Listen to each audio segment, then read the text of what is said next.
And joining us right now is a guy whose career is taking off like mad.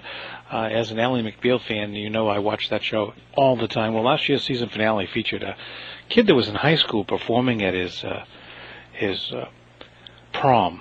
And the voice that came out of this kid was amazing. And 8,000 people sent emails saying, "Who is this guy? Where can I get his stuff?" Well, Josh Groban is the 20-year-old singer we saw last year, and he's been invited back to Ally McBeal this coming Monday night's episode. He'll be singing again.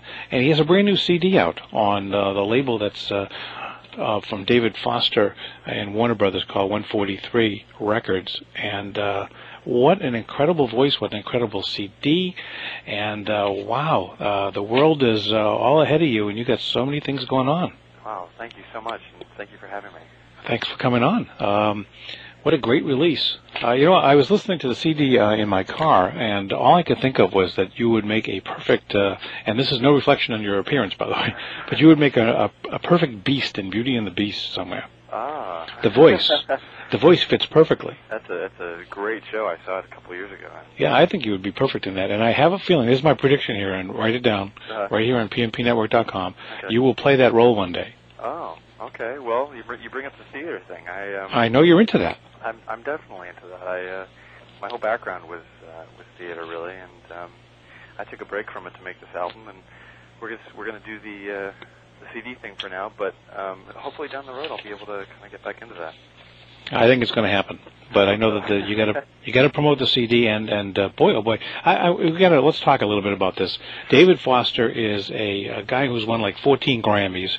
Right. He's one of the most successful producers, writers, arrangers, songwriters, all the long. For sure. Yeah. He's a legend in music. Yep. How did you connect with him?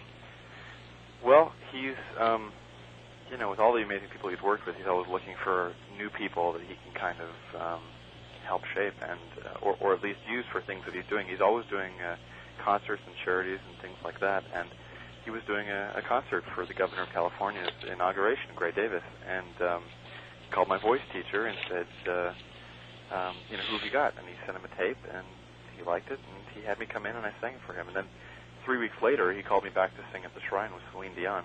And that's kind of the way David is. He'll take a completely new face and just decide that he's going to give that person a huge shot, and he did. He put me through a lot of tests. What he had you do was fill in at the '99 Grammy rehearsals for Bocelli. Right. So, exactly. And so there you were with Celine Dion. Right. At 17 years old. Yeah.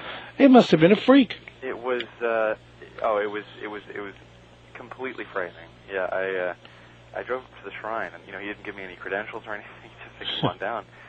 I'm saying, "I got to get in there and rehearse with Celine Dion," and the security guards are going, "Yeah, okay, yeah." And but I went in, and Celine was amazing, and everybody was so nice. And Rosie O'Donnell was the host of the Grammys, and eventually she put me on her show because of that. And just so many great things started happening because of that, and it just kind of got me started. So there you were singing with Celine Dion. Was she treating you as an equal, treating you nice? And oh, completely, yeah, because half the song is in Italian, and David faxed me the Italian that day and said, "Have you ever sung in Italian before?" I said, "No," so I learned the Italian, and Celine had forgotten some of the Italian, so we were both looking off this little piece of paper, and she was just giving me a lot of confidence. She was so cool up there because I didn't know what to expect from someone like Celine Dion. Now, I understand you were, during the rehearsals, your dress rehearsal, you're sitting in the front row watching Aerosmith, Madonna. Yeah.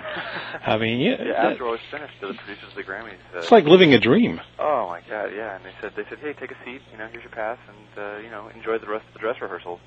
And Pavarotti came out, and Aerosmith came out, and then Madonna, and then all these bands. It was like this free mega concert just for you. It was amazing. Did you get to talk to any of these folks? I met Pavarotti, and I met Andrea Bocelli, and I'm a big drummer, so I love to drum. I've been drumming for like 6 years, and so nobody will probably know who this is, but I was able to meet Omar Hakim, who's the drummer for Madonna, and I thought that was really cool. And and then they said, "Here's a pass. You're welcome to come to the Grammys tomorrow night." But I was doing curtains for a show at my high school. and they said they would fail me if I didn't make it. So I couldn't make the Grammys that year, unfortunately. Can you imagine that? The high school didn't. That's ridiculous. Wow. Yeah, it was okay. I'd had my fun over at that building, so. That was only the first of many decisions you had to make. I guess one of the biggest ones probably was when you were accepted to Carnegie Mellon. Yeah. And by the musical theater department, that's very prestigious. And then at the same time, David's asking you to do all these things. Exactly. Yeah. It was. It's kind of how how that conflict started. It was. I was so thrilled and honored to have been accepted in such a great program at Carnegie Mellon. It was a wonderful musical theater program. But then again, I knew what my goal was, and I knew that my 4 years at that school would have been to do something like this, to make an album or to be in a show. Hmm.